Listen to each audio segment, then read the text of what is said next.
दोस्तों, मराठों और सिखों के खिलाफ औरंगजेब के हमले को धार्मिक चश्मे से देखा जाता है, लेकिन ये बताते वक्त इस बात की उपेक्षा कर दी जाती है कि तब युद्ध क्षेत्र में मुगल सेना की कमान अक्सर राजपूत सेनापतियों के हाथ में ही होती थी। मारवाड़ के राजा जसवंत सिंह औरंगजेब की सेना में बतौर सेनापति शामिल थे। जजिया कर, अब बात जजिया कर पर भी कर लेते, क्योंकि जजिया कर के बारे में औरंगजेब से जुड़ी हुई कहानियां बहुत सारी कही जाती हैं। दोस्तों, जो जजिया कर अकबर ने राजपूत कन्या जोधा से विवाह करने के बाद खत्म कर दिया था, वो कर दोबारा औरंगजेब ने लगाया। जजिया कर मुस्लिम राज्य में रहने वाले गैर मुस्लिमों से वसूला जाता था।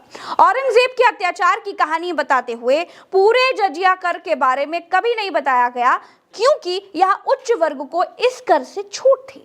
इतिहासकारों के मुताबिक जजिया कर उस समय के हिसाब से था। इसके 3 स्तर थे और इसका निर्धारण संबंधित व्यक्ति की आमदनी से होता था। इस कर के कुछ अपवाद भी थे। गरीबों, बेरोजगारों और शारीरिक रूप से अशक्त लोग इसके दायरे से बाहर थे। इनके अलावा हिंदुओं की वर्ण व्यवस्था में सबसे ऊपर आने वाले ब्राह्मण और सरकारी अधिकारी भी इससे बाहर थे। मुसलमानों के ऊपर लगने वाला ऐसा धार्मिक कर ज़कात था, जो हर अमीर मुसलमान को देना जरूरी होता था। आज के हिसाब से जजिया कर एक पक्षपाती कर है, क्योंकि इसमें हिंदुओं को 5% और मुसलमानों को 2.5% कर चुकाना होता था। इसमें कोई दो राय नहीं है। लेकिन औरंगजेब के बारे में ये बताते समय हिंदू मुसलमान को बांटने वाले मुसलमानों पर लगने वाले ज़कात के बारे में छिपा ले जाते हैं। आधुनिक मूल्यों के मानदंडों पर जजिया एक पक्षपाती व्यवस्था थी। राष्ट्र, धर्म और जाति के आधार पर इस तरह के भेद नहीं कर सकते।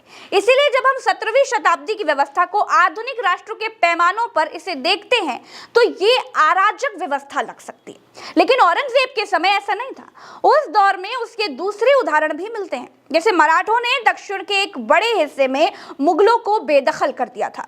उनकी कर व्यवस्था भी तकरीबन इसी स्तर की पक्षपाती थी। वो मुसलमानों से ज़कात वसूलते थे और हिंदू आबादी इस तरह किसी भी व्यवस्था से बाहर थी।